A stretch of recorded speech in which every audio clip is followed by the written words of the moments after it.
Alors dans cette nouvelle vidéo, je vais vous montrer comment vous pouvez gagner 100 000 euros avec 1 000 euros d'investissement en 12 mois.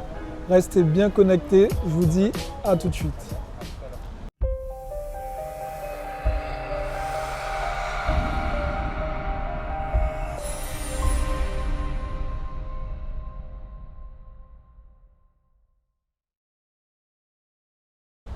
Salut tout le monde et bienvenue sur Business is my religion. Une fois de plus, je suis avec François Denis et François va nous expliquer comment il a transformé 1 000 euros en 100 000 euros grâce aux crypto-monnaies. On va essayer. Bon. Bon alors, je te laisse te présenter François pour les gens qui ne te connaissent pas et qui n'ont pas vu la première vidéo. Je vous mets aussi le lien dans la description, comme ça vous allez voir un peu ce qu'il a expliqué sur la crypto-monnaie si vous découvrez tout juste cette vidéo. Ouais, on va rentrer un peu plus dans le détail dans cette deuxième vidéo. Donc je suis François Denis, je suis un peu plus connu sur le web pour la crypto-monnaie justement. Donc formateur sur les cryptos. J'ai un profil investisseur assez hétéroclite. Je suis immobilier, bourse, placement un peu plus alternatif. Mais effectivement, ce qui me passionne aujourd'hui, c'est les crypto-monnaies. D'accord. Alors j'ai une vision assez particulière, c'est de la vision long terme en se basant vraiment sur l'innovation et la technologie des crypto-monnaies. Je ne parle pas de trading, voilà, les personnes qui me suivent et que j'aide, on ne parle pas de trading de crypto, donc c'est ce que cherchent les gens en général. Et ça me va très bien parce que voilà, c'est l'aspect ingénierie qui m'intéresse dans les crypto-monnaies. D'accord, donc tu n'as pas une vision all-in, tu as une vision long terme. Ouais, voilà. Après, je comprends, il y en a qui sont intéressés aussi pour utiliser la volatilité de la crypto-monnaie pour trader. Bien sûr. Je fais un petit peu, mais la grande majorité de mon portefeuille crypto-monnaie, c'est ce qu'on appelle hold. On regarde sur le long terme et on a moins de stress, on n'a pas besoin de suivre l'actualité. Et c'est ce que me demandent la plupart des gens au final, donc c'est top. Ouais. Ok. Alors si vous me suivez depuis un petit moment, vous saurez que quand même, moi, je privilégie tous les business passifs. C'est-à-dire que si vous tradez au quotidien, c'est plus passif. C'est-à-dire si vous n'êtes pas là, ça ne fonctionne pas. C'est un vrai métier. Hein. Voilà, c'est un travail. Vous êtes obligé de charbonner, comme on dit, pour pouvoir, en tout cas faire le cash rentré. C'est important de le rappeler aussi, ça. Voilà. Donc, ça génère du stress, comme il a dit, puisque quand ça monte et que c'est bien, vous êtes content, mais il y a des pics d'émotion aussi qu'on s'en redescend. Quoique, même des fois, c'est même plus compliqué de ne pas savoir ce qu'on fait quand ça monte. Au moins, quand ça descend et qu'on a vraiment la vision, on sait ce qu'on doit faire. Et quand ça monte, on ne sait pas quand revendre ou quand s'arrêter. C'est même des fois plus difficile quand ça monte. D'accord. Ok. Bon, alors, maintenant, est-ce que tu peux m'expliquer comment tu as fait pour transformer 1 000 euros en 100 000 euros? Ouais. Alors, on va mettre les choses au clair tout de suite. Moi, j'ai commencé à investir en 2015 dans les crypto-monnaies. Donc, pour ceux que ça intéresse, pour ceux qui ont investi, ils savent évidemment que c'était plus facile de faire x100 en 2015, 2016, 2017 que ça ne l'est aujourd'hui. C'est pas impossible, on peut très bien le faire, c'est ce que je vais vous expliquer. Mais c'était pour prévenir tout de suite ceux qui allaient mettre en commentaire « Oui, mais c'était il y a 2 ans. C'était il y a 2 ans, c'est impossible aujourd'hui. » C'est pas impossible. Moi, je me suis placé sur des projets que je croyais très innovants et je refais la même chose aujourd'hui. Par exemple, sur l'Ethereum, qui est une des crypto-monnaies les plus connues, je l'ai acheté quand elle était à 8 euros. D'accord. Elle est montée jusqu'à 1300 $. Donc j'ai dépassé le x100 sur l'Ethereum, tu vois. Donc évidemment, c'est facile avec le recul aussi. On se dit, bah oui, il a fait son x. Mais allez-y, mettre votre 1 000 euros quand il était à l'époque à 8 euros et qu'il y avait beaucoup moins de contenu sur les crypto-monnaies qu'aujourd'hui. Il fallait aussi le faire. Mais c'est le même travail que je refais aujourd'hui. C'est-à-dire que je travaille sur ce que ça représente comme projet, la vision qu'il y a derrière. L'innovation en tant que telle, c'est-à-dire que les personnes derrière, il y a des développeurs sur comment ils font pour faire évoluer le projet. Et voilà, c'est devenu un peu mon métier. D'accord. Ok. Alors, comment tu arrives à détecter une bonne ou une mauvaise crypto-monnaie? Quels sont on va dire, les tips que tu peux donner pour quelqu'un qui souhaite un peu tâter le terrain, mais il ne sait pas si c'est une bonne ou une mauvaise crypto-monnaie? C'est une excellente question. C'est peut-être une des meilleures questions qu'on peut me poser parce qu'effectivement, il y a tellement de projets, des arnaques aussi. Il y a ce qu'on appelle les shitcoins. C'est effectivement où les personnes réussissent à faire passer une crypto-monnaie pour un bon projet, mais en fait derrière il n'y a rien. Et des fois les mecs qui se cassent avec la caisse derrière. Mais donc il faut faire ses devoirs en fait. J'aime dire il faut faire ses devoirs. Il y a plusieurs choses à analyser. Bien sûr. La première des choses, c'est regarder le white paper. Pour ceux qui ne connaissent pas ce que c'est le white paper, c'est un dossier que va constituer l'équipe de développement derrière pour présenter son projet. Donc il y a l'aspect technique, il y a l'aspect marketing aussi, c'est important, l'équipe qu'il y a derrière, et c'est la première chose à regarder. Et c'est marrant parce que des fois il y a des mecs qui sont arnaqués, mais je leur dis mais vous avez lu le white paper? Alors des fois il n'y en a même pas, et des fois le truc il fait 2 pages et il n'y a rien d'expliqué. Non, tu t'es fait arnaquer mais bien fait pour toi, tu n'as même pas regardé le white paper. Donc déjà ça enlève la moitié des arnaques possibles. Et après, il faut aller analyser, effectivement, j'aime bien regarder l'équipe. Il y a une expression que les Américains utilisent, que j'aime beaucoup, en tout cas pour l'investissement. Ils disent « invest in teams, not invest in projects ». Donc en gros, c'est investissez d'abord dans l'équipe qu'il y a derrière, avant même de regarder le projet. Parce qu'on peut avoir le projet le plus fou de la planète, s'il y a une mauvaise équipe, s'il y a des quiches derrière, ça ne va pas aller loin. Exactement. Alors qu'à l'inverse, si c'est un projet même moyen, mais que derrière tu as des mecs qui sont énormes, ça peut aller très loin. Donc l'équipe c'est super important. Alors quand je dis équipe, ça va être regarder le CV de tous les mecs, d'où ils viennent, qu'est-ce qu'ils ont fait. La plupart du temps sur les sites, il y a le profil LinkedIn. Donc allez cliquer, allez regarder. Déjà si vous voyez qu'il n'y a pas le profil LinkedIn, c'est peut-être pas bon signe aussi. Même avant de regarder qui sont les gars, s'il n'y a pas un lien de leur CV, c'est peut-être pas bon signe. Et allez regarder après, il peut y avoir un lien, mais ça peut être un profil qui vient d'être créé depuis 2 semaines. D'accord. Je regarde tout ça. Attention à tout ça. Tu peux dire, ah oui, c'est bon, il y a le profil LinkedIn, mais tu regardes, le truc a été créé 1 mois avant. C'est pas bon non plus. Et après, regardez où ont travaillé les mecs avant. Et des fois, il y a des mecs, c'est des génies. Ça va être le mec, il a travaillé chez Facebook avant, il a travaillé chez Apple. D'accord. Et regardez aussi si c'est vraiment en lien avec le projet qui sort. Si le mec a travaillé dans une entreprise et que ça n'a rien à voir, c'est plus utile. Et je peux te donner un exemple. Par exemple, il y a le projet Bitoken qui est justement une crypto-monnaie sur l'immobilier. C'est une des meilleures équipes que j'ai jamais vues. Il y a des mecs qui ont travaillé chez Uber, chez Facebook. C'est génial. En plus, les mecs travaillent sur potentiellement ubériser l'immobilier grâce à la crypto-monnaie. Et il y a des mecs d'Uber. Donc tu te dis, c'est bon, c'est jackpot. C'est top. Donc voilà, il y a plein de choses à regarder. Je ne vous demande pas non plus de regarder toutes les formules mathématiques, de la technique qu'il y a derrière. Là, il y a des personnes, moi, c'est ce que je fais.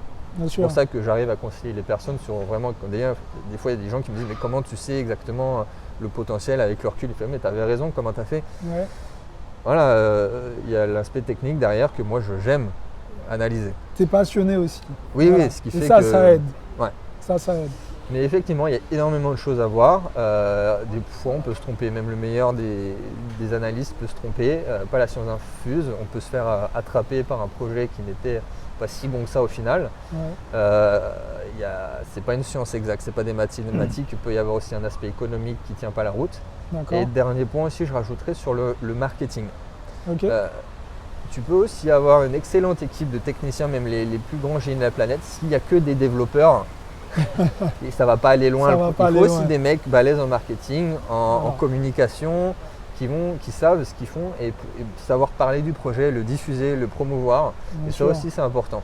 Ne pas avoir que des marketeurs non plus, parce que là ça veut dire que c'est pas très bon techniquement. Mais il faut avoir un savant mélange dans l'équipe avec des marketeurs c'est comme ça qu'on repère une bonne équipe. Ok, top. Là, il vient de vous lâcher de gros tips. Normalement, si vous investissez un peu… Vous avez pour des heures de travail derrière. Il y a du taf, mais au moins vous allez investir de manière sécure. Alors, j'ai une petite question pour toi. Dis-moi tout.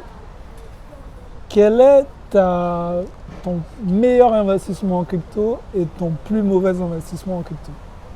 Le meilleur en tant que tel, ça va être l'Ethereum. Comme je t'ai dit, je l'ai investi quand ça arrivait en plus. Quand ça commençait à arriver sur les grandes plateformes, je n'ai pas participé à l'ICO.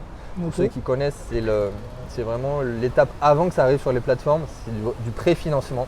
C'est une levée de fonds pour les investisseurs qui s'y connaissent. Je n'ai pas réussi à l'avoir, c'est-à-dire que ceux qui ont réussi à avoir, ils l'ont eu à 40 centimes, toi. C'est énorme. C'est énorme. Je l'ai eu à 8 €, mais du coup, oui, là, au jour d'aujourd'hui, c'est un peu descendu. Je crois que c'est à 400 €. Ok. Ceci dit, ça me va très bien aussi. Mais peut-être que dans un an, l'Ethereum sera à 5 000 €. Je refais encore presque du fois 500, toi. Ouais. Donc là, c'est mon meilleur investissement dans les crypto-monnaies. C'est un projet solide en plus. Donc, top. Mon moins bon, c'est difficile à dire parce qu'il y a des fois des cryptos que je revends au bout de 3 semaines pour pouvoir me procurer une autre crypto. Ouais. On va plutôt parler d'une crypto où j'ai essayé d'investir pendant la période où c'était sorti. L'ICO était sorti pendant la période où effectivement on a connu les plus hauts. D'accord. Donc forcément maintenant ça a descendu au bout de 3-4 mois après, mais c'est un projet, j'y crois.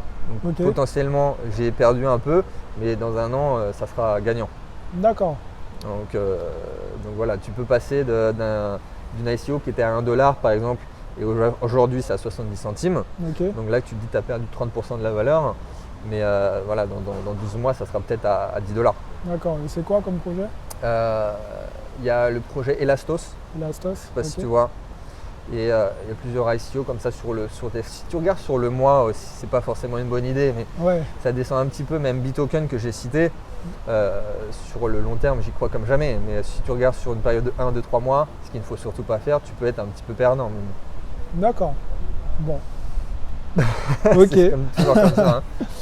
Bon, vous avez vu, François, il va creuser le truc, il va en profondeur. Bah, c'est comme dans tout. Faut pas juste investir un peu, on va dire, de manière volatile. Il faut vraiment savoir dans quoi vous investissez. Aujourd'hui, les gens qui ont perdu beaucoup d'argent dans les cryptos, c'est tout simplement parce qu'ils ont suivi la masse. Ils ont entendu Bitcoin et ils ont investi dans le Bitcoin. Ils ont mis du cash. Donc effectivement, quand c'était en pleine ascension, tout le monde était content, mais quand ça a chuté, forcément… non seulement, c'est-à-dire qu'à la première chute de 10%, ils revendent, mais en plus, ils ne savaient même pas ce que représentait le projet. Exactement. C'est beaucoup plus facile de passer les temps difficiles quand tu sais ce qu'il y a derrière, et tu sais qu'il y a des gens qui travaillent derrière, et que ça va passer les crashs, ça va passer les temps difficiles. Bien sûr. Donc voilà, bon après je peux comprendre aussi que pour vous qui êtes derrière l'écran, ça peut être chiant d'aller lire tous les projets sur le white paper. C'est un truc qui demande énormément de temps et d'énergie. C'est pour ça que François est là. C'est pour ça qu'il est là. Je prends plaisir à le faire. Voilà, il a déjà mâché le travail pour vous. Et le seul truc que vous avez à faire, c'est un peu copier tous les endroits qu'il a déjà, on va dire. Tu as débroussaillé un peu. Après, il y a aussi c'est peut-être la seule notion où effectivement, ce ne sera pas forcément du copier-coller, c'est à l'affectif. C'est-à-dire que je comprends qu'un mec qui est dans l'IMO ait plus tendance à vouloir investir sur les cryptos qui est dans l'IMO que d'aller investir sur la crypto pour les surfeurs, toi. Ce qui existe. Oui, bien sûr. Qui existe. Et si vous avez des affinités sur certaines thématiques, sur certaines niches, je comprends que vous avez plus envie de partir là-dessus. Mais sinon, oui, comme tu dis, ça peut très bien être du copier-coller et de faire les mêmes résultats que le mec qui fait du x100. Bien sûr. Donc voilà, mais en tout cas, François pourra vous aider, vous guider, vous dire si le projet sur lequel vous souhaitez investir, il est bon, s'il n'est pas bon. Voilà, aujourd'hui, tu as sorti une formation pour aider un peu les personnes qui veulent se lancer, on va dire, plus sereinement. Est-ce que tu peux parler un peu de cette formation? Qu'est-ce qu'on y retrouve? Globalement, c'est un peu ce qu'on vient de dire, c'est-à-dire que c'est du long terme. Il n'y aura pas de notion de trading, de notion de court-termiste en fait. D'accord. C'est vraiment analyser le projet, d'investir sur du minimum 1 an. Celle-ci, on va dire, je pourrais te dire si c'est du 3 ans, du 5 ans, et quel potentiel ça a, pourquoi la vendre, pourquoi l'acheter, enfin bref. Bien sûr. Je te donne en fait tout ce que je fais pour moi, toutes mes analyses, toute ma connaissance, et ça aide beaucoup de personnes parce qu'au final ça libère du temps, énormément de temps à la fois sur l'analyse et aussi sur le suivi, sur l'actualité, sur les tendances. Il y a tellement de choses à regarder. Bien sûr. Après j'aime bien dire qu'il y a 2 écoles. Il y a l'école où vous allez faire comme François, vous allez tout regarder de A à Z, regarder les actualités, vous intéresser à tout sur les cryptos. Et à la deuxième école, moi c'est mon école un peu adepte, même si je sais qu'à l'école française, on est très en mode on ne doit pas copier sur le voisin. Mais là, il a déjà mâché le travail, donc il n'y a pas de raison. Je copie sur le voisin si ça marche, c'est tout. Copier, il n'y a rien de créatif en plus voilà, là-dedans. C'est pas… voilà. Mais c'est vrai ce que tu dis, en plus je le vois dans les membres de ma formation, il y a les 2 profils. Il y a ceux qui vont juste vouloir regarder ce que je fais et récupérer le même profit que moi. il y en a certains qui se découvrent une nouvelle passion et qui font, voilà, tout d'un coup, au bout de 3 mois, ils passent des heures par semaine à regarder et qui me disent hey, t'as vu ça, t'as vu ça? Je fais bah ouais. Et ils se découvrent une nouvelle passion avec les cryptos. Voilà. Je trouve ça super. C'est top. Après, bon, voilà, il faut savoir que c'est chronophage. Si vous avez uniquement que la crypto sur laquelle vous investissez, pourquoi pas. Si vous êtes sur différents types d'investissements comme moi, bah, faut déléguer. Voilà. Et c'est clairement l'une des raisons pour lesquelles je vous recommande la formation de François. François, j'ai regardé un peu le contenu de ce qu'il fait. Il envoie du lourd. Parfois, c'est un peu scientifique, un peu technique. Mais en tout cas… J'essaye de m'améliorer. Voilà. En tout cas, ça pourra vous être très utile pour gagner du cash et multiplier par 2, par 3, par 4, par 5. C'est gentil là. Va par 100 votre investissement. Voilà, je vous laisse tout simplement cliquer sur le lien que je vous mets dans la description. Vous allez pouvoir rejoindre François. Je vous invite à mettre un gros like, partager la vidéo avec les gens autour de vous. Et puis pour les autres, je vous dis de passer à l'action puisque demain, c'est pour les faibles. Ciao tout le monde. Ciao.